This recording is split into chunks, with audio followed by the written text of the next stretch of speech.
तो देखिए दोस्तों, सेमेस्टर 2 का एग्जाम सामने आ चुका है और ऐसे में आपको इंपॉर्टेंट क्वेश्चन और प्रीवियस ईयर क्वेश्चन मारना बहुत ही कंपलसरी हो जाता है। तो आइए इस वीडियो में हम लोग बात करने वाले हैं political science honours BA semester 2 का कोर पेपर 3। ठीक है, कोर पेपर 3 है। इसमें हम लोग बात करने वाले हैं सेकेंड सेमेस्टर के जितने भी इंपॉर्टेंट क्वेश्चन पूछे जाते हैं वो इस चैप्टर में, इस वीडियो में कवर हो जाएंगे। एंड मैं आपको गारंटी देता हूँ कि आपके एग्जाम में एक भी क्वेश्चन यहाँ से बाहर नहीं जाएंगे। ठीक है, जितने भी क्वेश्चन रहेंगे इन्हीं में से, जितने भी हैं इन्हीं में शामिल हो जाएंगे। ठीक है, तो आइए देखते हैं क्वेश्चन किस टाइप से है एंड एग्जाम में आपको आंसर किस टाइप से लिखना है।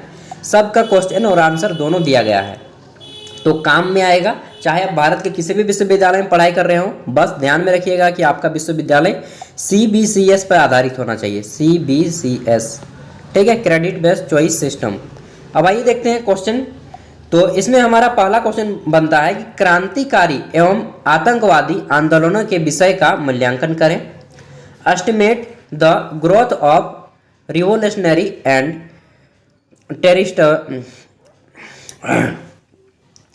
Terrorist movement. ठीक है, तो जितने भी टेररिस्ट मूवमेंट है, क्रांतिकारी आतंकवादी मूवमेंट, उन सभी के बारे में बताना है। सबसे पहले इसमें बताइए महाराष्ट्र के आतंकवाद के बारे में।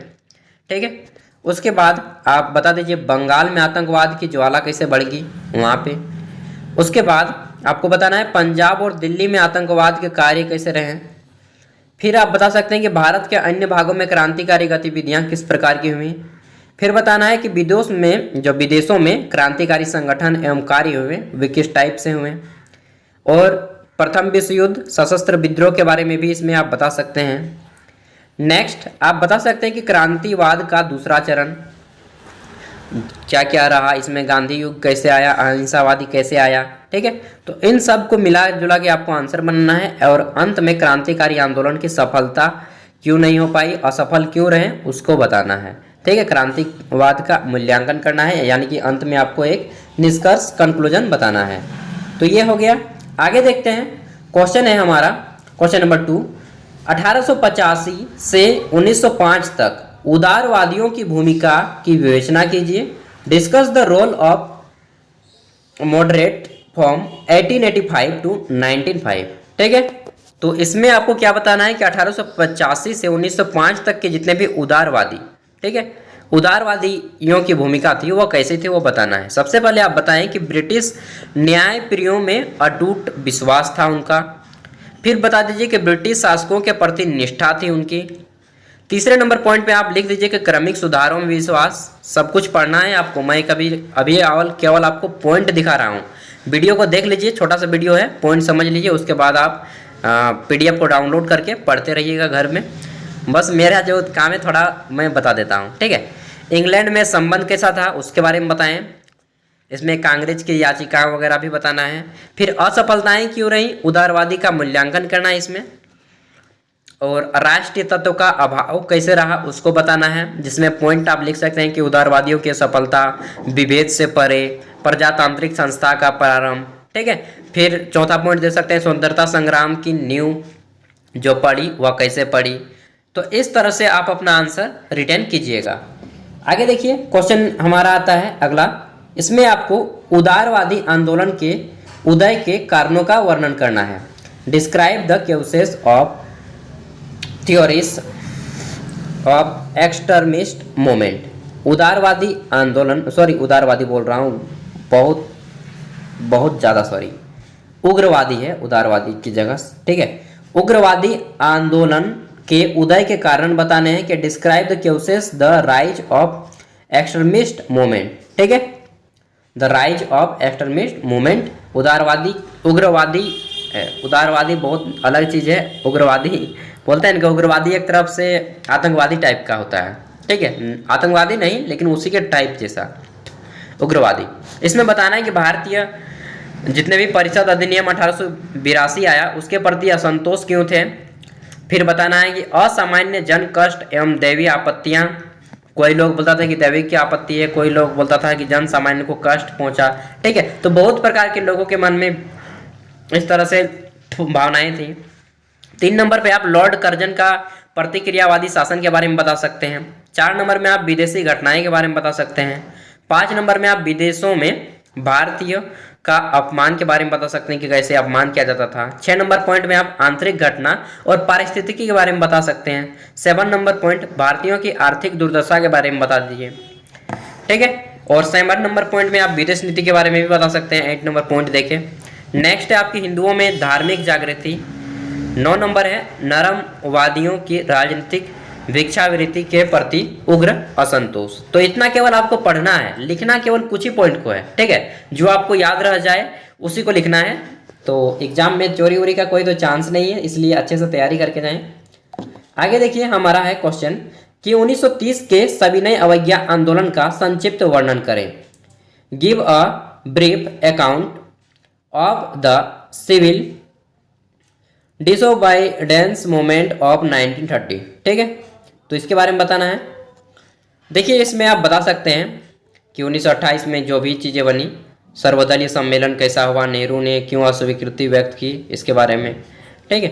तो इसका आंसर आप लोग इस तरह से फ्रेम कीजिएगा। यहाँ पे सारा कुछ दिया है, पढ़ लीजिएगा। आगे देखते हैं, इसमें दांडी यात्रा वगैरह को भी आप लोग चाहे तो इंक्लूड कर सकते हैं, चाहे तो, ठीक है। देखिए अगला क्वेश्चन है कि मुस्लिम सांप्रदायिकता के उदय के कारण कौन से हैं, उसके बारे में बताना है कि discuss the cases of the rise Muslim communalism. Communalism का मतलब होता है, सीधा सा मतलब कि अपने धर्म को महान बताना और दूसरे के धर्म को हीन दृष्टि से देखना, ठीक है। तो इसमें बताना है कि मुस्लिम सांप्रदायिकता के उदय के क्यों कारण हुए। सबसे पहले बताइए कि ऐतिहासिक कारण क्या है। इसके बाद आप बता सकते हैं कि हाँ वहाबी आंदोलन क्या है। नेक्स्ट आप लोग बता सकते हैं कि अंग्रेजों की नीति में परिवर्तन कैसे हुआ। चौथे नंबर पॉइंट आप लोग बता सकते हैं कि अलीगढ़ आंदोलन जो कि 1816 में चलाया गया था, ठीक है। और अभी तो अलीगढ़ में एक यूनिवर्सिटी भी है, अलीगढ़ मुस्लिम यूनिवर्सिटी, जिसकी स्थापना सर सैयद अहमद खान ने किया था। 5 नंबर पॉइंट आप लोग भारतीय इतिहास लेखन में सांप्रदायिकता के बारे में बता सकते हैं। छठा है आप उग्रवाद और आतंकवाद की प्रतिक्रिया के बारे में बता सकते हैं। 7वां नंबर आप लोग बंग भंग के बारे में बता सकते हैं।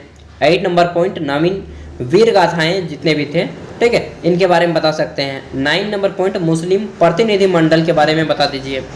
और इस तरह से आपका पूरा आंसर फ्रेम हो जाएगा। आगे देखते हैं हमारा नेक्स्ट क्वेश्चन। यहाँ पे क्वेश्चन बनता है, क्या क्वेश्चन बनता है कि 1942 के भारत छोड़ो आंदोलन पर प्रकाश डालें। बहुत ही जरूरी क्वेश्चन, मैं VVI बोल रहा हूँ, इसको नोट कर लीजिएगा। 1942 के भारत छोड़ो आंदोलन पर प्रकाश डालें। 1942 में 8 अगस्त 1942 को स्टार्टिंग हुआ था। क्योंकि यह आंदोलन अगस्त में स्टार्टिंग हुआ, इसलिए इस आंदोलन को अगस्त क्रांति के नाम से भी जाना जाता है, ठीक है। तो throw light on the quit India movement of 1942। देखिए हमको लगता है कि इस विषय में आप लोग सभी को जानते ही होंगे कुछ ना कुछ। तो इसमें बताना है कि वर्धा में कांग्रेस का कार्य समिति का अधिवेशन, ठीक है, जो कि 6 से 14 जुलाई के बीच हुआ था 1942 में। फिर बताना है कि भारत छोड़ो प्रस्ताव जो कि 8 अगस्त 1942 को पारित हुआ, इसके बारे में बताना है। फिर बताना है कि 1942 की अगस्त क्रांति एवं दमन कैसे हुआ इसका। तो अगस्त क्रांति विशेष रूप से ध्यान दीजिएगा, ऑब्जेक्टिव क्वेश्चन भी इससे पूछे जाते हैं। और अंत में अगस्त क्रांति की समीक्षा के बारे में बताना है, ठीक है। छोटा सा क्वेश्चन है, बहुत ज़्यादा आने की संभावना है। अगला क्वेश्चन है कि उदारवादियों के तरीके एवं प्रोग्रामों का परीक्षण करें। Explain the methods of programmes of the moderates, ठीक है। तो इसमें आप देख सकते हैं कि उदारवादियों के तरीके एवं प्रोग्राम का परीक्षण कैसे करना है। तो इसमें आप लोग बता सकते हैं, आंसर यहाँ पे दिया गया है, ठीक है। आगे देख लेते हैं। तो हमारा नेक्स्ट क्वेश्चन आएगा, क्या है क्वेश्चन, क्वेश्चन है कहाँ पे है जी, लखनऊ समझौता क्या है ना। लखनऊ समझौता क्या है इसके बारे में बताना है। तो इसमें आप लोग प्रथम विश्व युद्ध के दौरान भारत में एक और महत्वपूर्ण घटना हुई, इस तरह से जितने भी हैं सबको लिख देना है। तो मैं सोच रहा हूँ कि वीडियो काफ़ी लंबी हो गई है एंड इस वीडियो को यहीं पे रहने देते हैं। अगर हम लोग नेक्स्ट वीडियो में लखनऊ समझौता के बाद जितने भी क्वेश्चन है कर लेंगे, ठीक है। तो चलिए फिर मिलते हैं अगले वीडियो के साथ, तब तक के लिए बाय। एंड दोस्तों मैं बता दूं कि यहाँ पे आपको जितने भी क्वेश्चन हैं उन सभी इंपॉर्टेंट क्वेश्चन कराए जाते हैं। साथ ही क्वेश्चन पेपर भी आपको दिया जाएगा। क्वेश्चन पेपर आपके एग्जाम के जो कि पिछले साल पूछे गए थे वह क्वेश्चन पेपर रहेंगे, उसका PDF भी मिलेगा। और तो और ACC का पेपर साथ ही जो जेनरिक इलेक्टिव आप रखे हैं वो उसका भी पेपर मिल जाएगा, चाहे आपका सब्जेक्ट कोई भी हो, कुछ भी हो, यहाँ पे अवेलेबल है। आपका दोस्त अगर आप बीए बीकॉम बीएससी कुछ भी कर रहा हो, आपका दोस्त बीए बीकॉम बीएससी, ठीक है, सभी के क्वेश्चन पेपर यहाँ पे मिल जाएंगे। तो प्लीज़ सब्सक्राइब करें, बेल के आइकन को प्रेस करें, लाइक करें और अपने दोस्तों तक शेयर करें प्लीज़, क्योंकि यार दोस्त ज्ञान बांटने से बढ़ता है, मुझे भी थोड़ी हेल्प हो जाएगी। क्या होगा, मुझे बस थोड़ा पैसा मिल जाएगा इनकम, और उसके लिए क्या यार उसी से, कोई बात नहीं, ज़्यादा डिटेल में नहीं जाएंगे अभी। Thank you, all the best, अच्छे से एग्जाम दें।